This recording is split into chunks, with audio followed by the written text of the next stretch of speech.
channel keenya bakka jirtan maratti nagaan ko isin qaqqabu. Kanas immoo viidiyoo ajaa'ibaati walitti deebinee jirra jechuudha. Viidiyoon keenya har'aa immoo akkamitti mallattoolee subscribe kan nu godhaa jettu sana akkamitti akka hojjetachuu dandeenyudha jechuudha.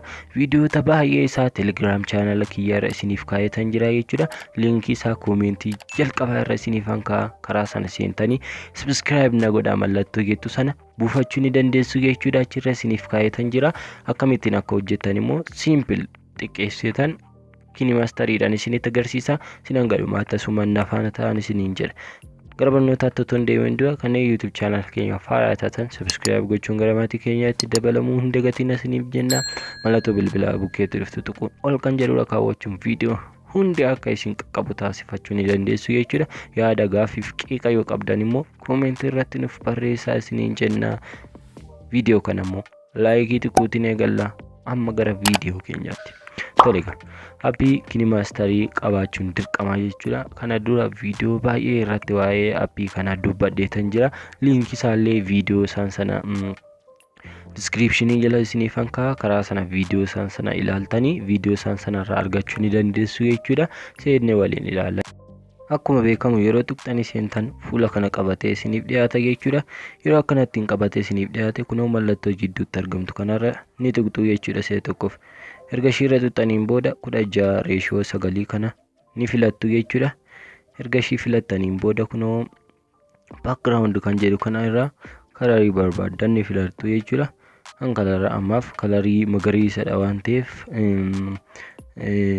kan chroma key balleessuudhaaf kan isin gargaaru isadha waan ta'eef kalaricha ni filattu jechuudha.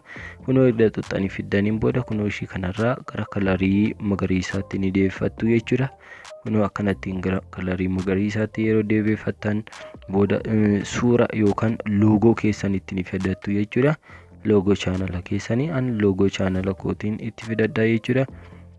Sen barbaadanii loogoo channel keessanii bakka jiru itti fidattu jechuudha. Waan amma isin rakkisu hin qabu jechuudha. Kun tuquu qofadha jechuudha loogoo keessan. Sana booda inni akkanattiin itti isiniif fida jechuudha. Layer kan jedhu kanarra media kan jedhu tuttu sana booda loogoo keessan itti fidachuu qofa jechuudha. Sana booda ammas irra deebiidhaan layer kanarra ni tuqxu jechuudha. Erga ishii irra tuqxaniin booda kunoo handwriting kan jedhu kanarra ni tuqxu jechuudha.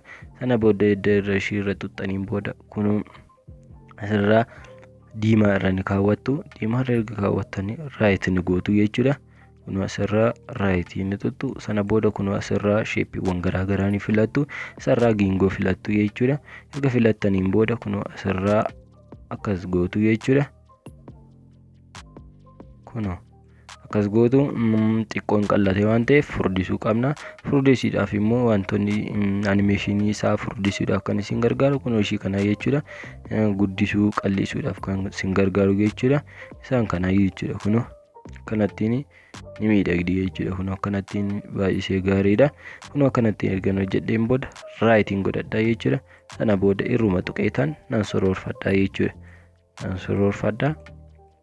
Ergan akkanattiin soroorfadhe loogoo channel kootiis immoo nan soroorfadha jechuudha. Jidduu akkanaa seenutti kunoo akkanattiin jechuudha. Ergan hojjetadheen booda akkanattiin ammas immoo kalara biraatti fidachuun qaba.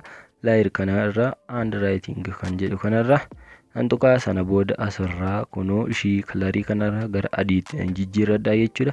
Maaliif baay'isee walirraa bareeda waan ta'eef isarraan filadha jechuudha. Sana booda kunoo gara adiitti na ta'ee jira jechuudha. Gara adiitti na deebi'ee jira. Sana booda inni akkanattiin hojjetattaniin booda giingoo isaa erga bartanii kunoo akkanattiin erga giingeessitaniin booda right ni gootu jechuudha. Asii right ni tuttu. Erga right tuttanii isuma irra deemtanii ni tuqxu jechuudha.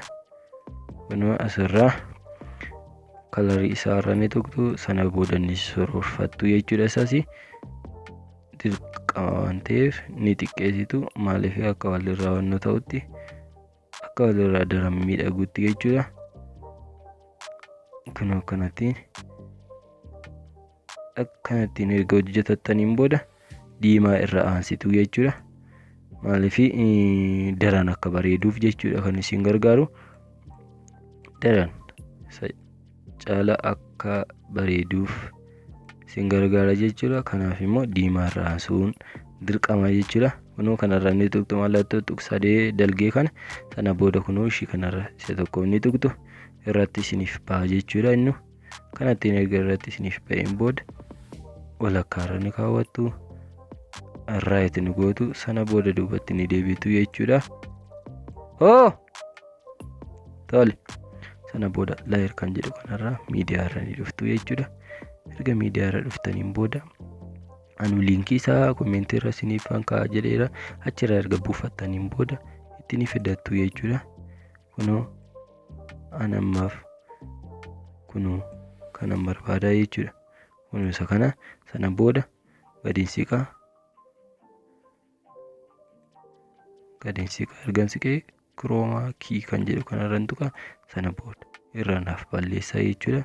Sana booda asirra right tuqeetan ba'a. Erga right tuqee ba'een booda nan sirreeffadha jechuudha. Kan kunoo asirraan kaawwadha jechuudha. Sana booda kunoo akkanatti mallattoo subscribe na godhaa hojjetachuu ni dandeessu jechuudha.